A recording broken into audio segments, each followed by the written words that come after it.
বিকাল অথবা সন্ধ্যায় মজাদার এই নাস্তা যদি বাসায় সবাইকে বানিয়ে খাওয়ান, সবাই এটা খেয়ে বলবে আরও একবার বানাতে। এতই বেশি মজা এই আইটেমটা, তাই আজকে আপনাদের সাথে এই আইটেমটা শেয়ার করব। তো চলুন রেসিপিটা শেয়ার করা যাক। তো এই যে আমি একটা লাচ্ছা সেমাইয়ের প্যাকেট নিয়ে নিয়েছি। আপনারা বাজার থেকে যে কোনো লাচ্ছা সেমাইয়ের প্যাকেট আনতে পারেন। তো আজকে আমি তৈরি করব সেমাই পিঠা। গতকাল একটা পোস্টে অনেকেই অনেক রকম কমেন্ট করেছে। কেউ কলার পিঠা, কেউ তালের পিঠা, কেউ বিভিন্ন ধরনের পিঠার নাম বলেছেন, কিন্তু সঠিক উত্তর একটা আপুই দিয়েছে সেমাই পিঠা। হ্যাঁ, এই পিঠাটা আমি সেমাই দিয়ে তৈরি করেছি। কেউ বিশ্বাসই করবে না যদি আপনি না বলেন যে এটা কী দিয়ে তৈরি হয়েছে। তো এই যে এখানে আমি লাচ্ছা সেমাইয়ের প্যাকেট থেকে লাচ্ছা সেমাই ঢেলে নিয়েছি। তো এখানে আমি গুঁড়ো দুধ দিয়ে দিয়েছি, একটা ডিম ভেঙে দিয়েছি, চিনি দিয়েছি, লবণ দিয়েছি, আর এখানে কর্নফ্লাওয়ার দিয়ে দিয়েছি।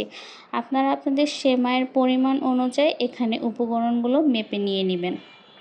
তো আমার সেমাই অনুযায়ী আমি এখানে যা যা দিয়ে নিয়েছি, তো আপনারা তো দেখতেই পাচ্ছেন।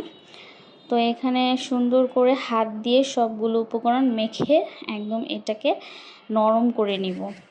তো আপনারা যদি এই রেসিপিটা কাউকে না বলেন, কেউ বিশ্বাসই করবে না যে এটা সেমাইয়ের তৈরি কোনো পিঠা। না বলে কাউকে যদি খাওয়ান তাহলে অনেকেই অনেক কিছু কমেন্ট করবে। ও হ্যাঁ, এখানে কিন্তু আমি একটু সুজি দিয়েছি। যদি চালের গুঁড়ো দিতে চান দিতে পারেন, তবে আমার কাছে মনে হয় সুজিটা দিলে বেশি ভালো আসবে। তো এই যে আমি এটা হাতের সাহায্যে সুন্দর করে একদম নরম করে মাখিয়ে নিচ্ছি। চেষ্টা করবেন হাত দিয়ে সুন্দর করে আস্তে আস্তে এটাকে মেখে নেওয়ার জন্য। আমার রেডি হয়ে গিয়েছে ডোটা।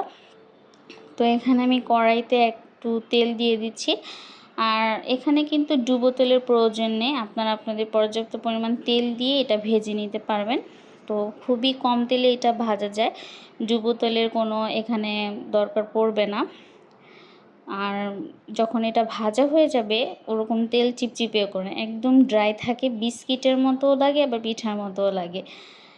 তো এটা খুবই একটা ইজি। আপনারা সন্ধ্যাবেলা অথবা বিকেলবেলা অথবা যেসব বাচ্চারা স্কুল মানে যায়, স্কুলে মাদ্রাসায় পড়ে, টিফিন আইটেম হিসেবেও কিন্তু এটা আপনারা বাচ্চাদেরকে তৈরি করে দিতে পারেন।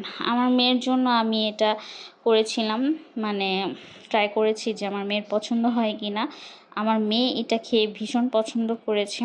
সে বারবারই বলছিল, আম্মু এটা তুমি আবার বানাবে, আবার বানাবার, এটা আমাকে টিফিনে দিবে।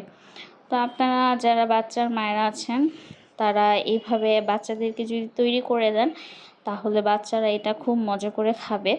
আর বড়োদেরকেও যদি দেন, বড়রা তো খাবেই। খুবই মজা আর খুবই কম, মানে একদম কম উপকরণে এটা খুবই তাড়াতাড়ি রেডি করা যায়। তো এই যে সুন্দর করে হাতের সাহায্যে আমি গোল গোল শেপ করে এটাকে লাল লাল করে ভেজে নিচ্ছিলাম। আঁচটা একটু কমিয়ে তারপর এটাকে ভাজবেন। বেশি জোরে যদি আঁচটা দেন তাহলে কিন্তু সেমাইগুলো পুড়ে যাবে, তাহলে কিন্তু পিঠাটা মজা লাগবে না, তিতো তিতো একটা ভাব লাগবে। তাই আস্তে আস্তে জালটা রেখে সুন্দর করে এটাকে ভেজে নেবেন।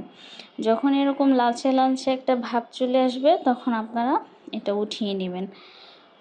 আপনারা হাতের সামনে যখনই সেমাই অথবা বাজার থেকে কিনে এনে ঝটপট এটা তৈরি করতে পারবেন খুবই কম সময়। আমার জাস্ট 10 মিনিটেরও কম সময় এটা রেডি করতে লেগেছে। 10 মিনিটের মধ্যে আমি এটাকে রেডি করে সুন্দর করে ভেজে নিয়েছি।